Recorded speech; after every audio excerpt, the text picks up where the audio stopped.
Hi, I'm Shrimpy2, and you're probably wondering why I'm wearing this extremely authentic Victorian outfit. What do you mean this isn't what they wore? Well, it's because I, like the fine ladies and gentlemen at Universal Studios, am exploiting a gimmick. That's right. In case you haven't heard, Universal Studios announced earlier this year that they're going to be rebooting their entire monster franchise into modern films. The 1930s monster movies like Dracula, Wolfman, Frankenstein, all of those. They're going to be rebooting each one of those in a modern setting, and then at the end of that line of movies, all those characters are going to meet up for an Avengers-style team-up. Well, that got me to wondering, why hasn't anyone thought to do this for the League of Extraordinary Gentlemen? I mean, it just seemed obvious to me. But since I don't have $300 million or a cast, crew, and equipment, or talent, I'm going to do the next best thing. I'm going to do a review mini-series about it. We'll be looking at each individual character, the novels that they came from, and the movie adaptations of those novels, before comparing them to the book itself.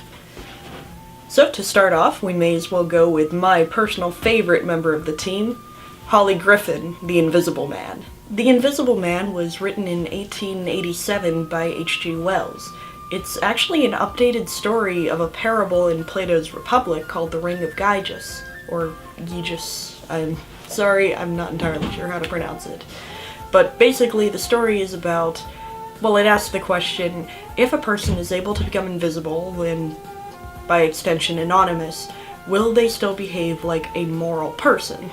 And considering that our real life examples, like 4chan, you can guess how that turns out.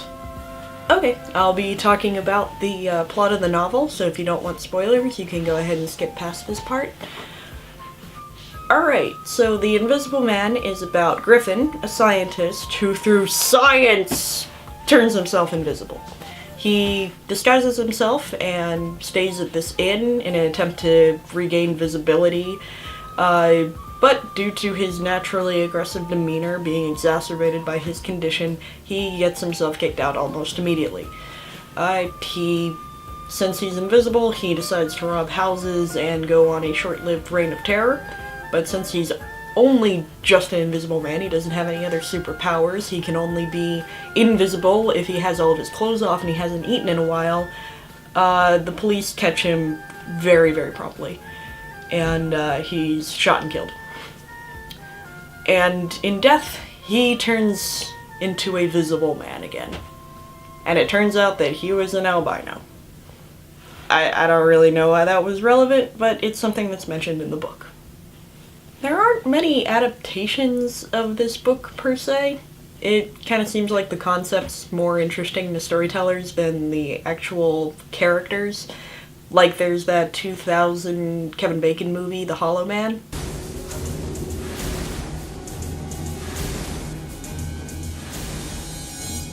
It's amazing what you can do when you don't have to look at yourself in the mirror anymore.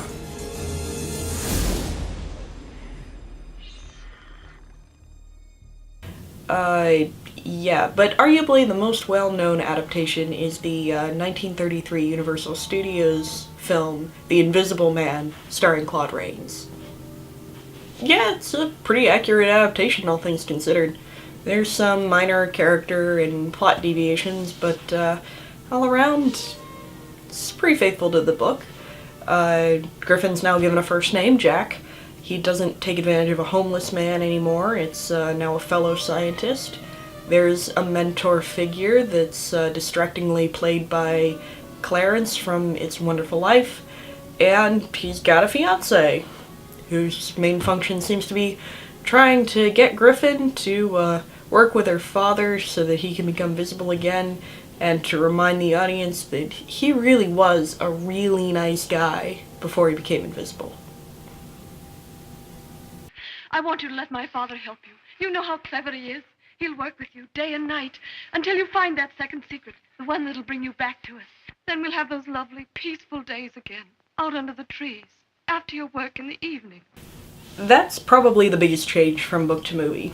Not that he has a fiance, but that he was apparently a really nice guy before he became invisible. In the book, Griffin was always a jerk. His sense of entitlement was just increased by the fact that he became invisible and what he perceived to be a complete lack of accountability. In the movie, he turns invisible due to chemicals, and one of those chemicals is driving him insane. And it's that insanity that makes him a monster. I don't think I get this change.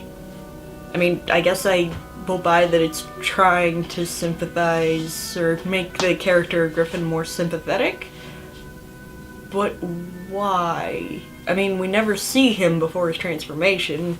You can tell us that he was a nice guy until you're blue in the face, but we never see anything indicating that he even had the mental capacity before he went insane to be a nice guy.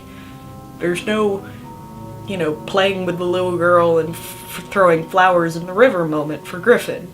We never see him do anything nice. We just see him be a complete psychotic monster.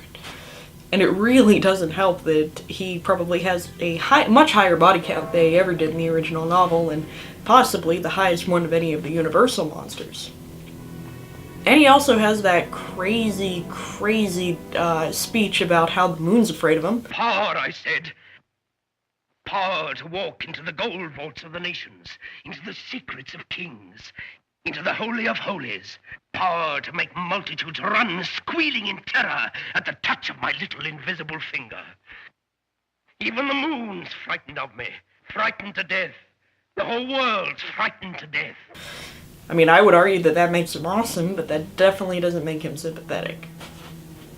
I don't know. So, how does Griffin in League stack up against his original counterpart? Well, other than the kind of major retcon of Griffin still being alive, it's actually very accurate. There's no weak attempts at trying to sympathize him. There really isn't any attempts to sympathize with him at all. They just present Griffin in his undiluted, selfish, and entitled personality, and let the audience decide what to think of him. However, there is an interesting addition to his personality that's not present in either the Wells novel or in the 1933 movie, and that's that Griffin in League is an extremely sexual character. As he puts it, his needs are more transparent than other men. And this is actually a pretty relevant plot point and character point for him. Where did this trait come from, if not from the source material?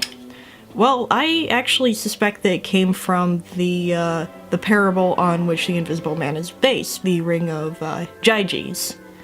In that story, the peasant who gets the ring that turns him invisible uses it to rob his neighbors' houses, break into the castle, where he seduces the queen, which allows him to kill the king and take over the kingdom.